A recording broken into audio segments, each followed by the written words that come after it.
Bien, hoy os voy a hablar de uno de los aspectos más bonitos del Project Finance, que es la matriz de riesgos y mitigantes.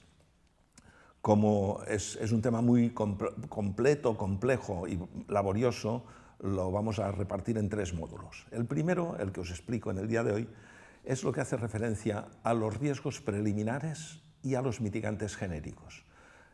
Los riesgos preliminares hacen referencia a cómo los bancos valoran la recepción y la factibilidad inicial de un Project Finance. Lo primero que mira el banco es el riesgo del promotor. Si el promotor no es muy fiable, hemos tenido algún problema con él, o ya está suficientemente atendido, quiere decir que ya tiene un volumen de riesgo suficiente, declinaríamos la operación.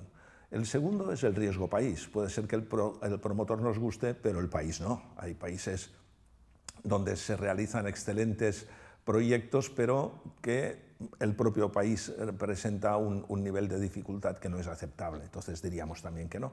Y por último, el riesgo del sector. Hay algunos sectores que determinados bancos prefieren no financiar, quizá el del armamento o similares, ¿no? Entonces, aunque el promotor nos guste y el país también, el riesgo del sector, si no nos gusta, pues diríamos que no a continuar valorando la operación. O sea que para el banco estos son riesgos on-off.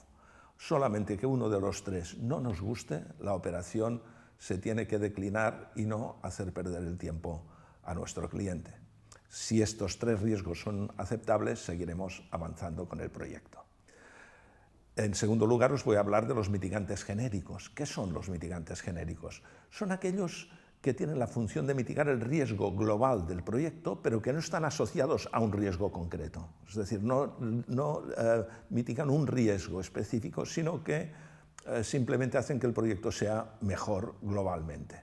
Existen tres mitigantes genéricos. Uno de ellos es el cash sweep o barrido de caja, que consiste en que cuando un proyecto va mejor de lo esperado, el exceso de caja que se produce pues se barre. Se puede barrer, lo habitual, el estándar de mercado es que una parte se permita que se paguen dividendos a la sociedad vehículo y a los accionistas, a los sponsors, y otra parte se destine a rebajar el plazo del préstamo. El segundo mitigante genérico es el Fondo de Reserva para el Servicio de la Deuda, que se constituye normalmente por un periodo de 6 meses. Quiere decir que existe una caja que en el caso de que el proyecto, algún ejercicio, no funcione como está previsto, pues se pueda utilizar esta caja para el servicio de la deuda. Y a continuación este fondo de reserva se tendrá que redotar de manera que siempre esté completo. Y por último, y con esto acabamos la micropíldora de hoy, el fondo de reserva de mantenimiento.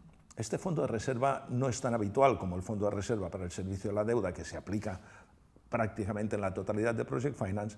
El fondo de reserva de mantenimiento se aplica en aquellos sectores que requieren una inversión fuerte cada X años, cada 5 o 6 años.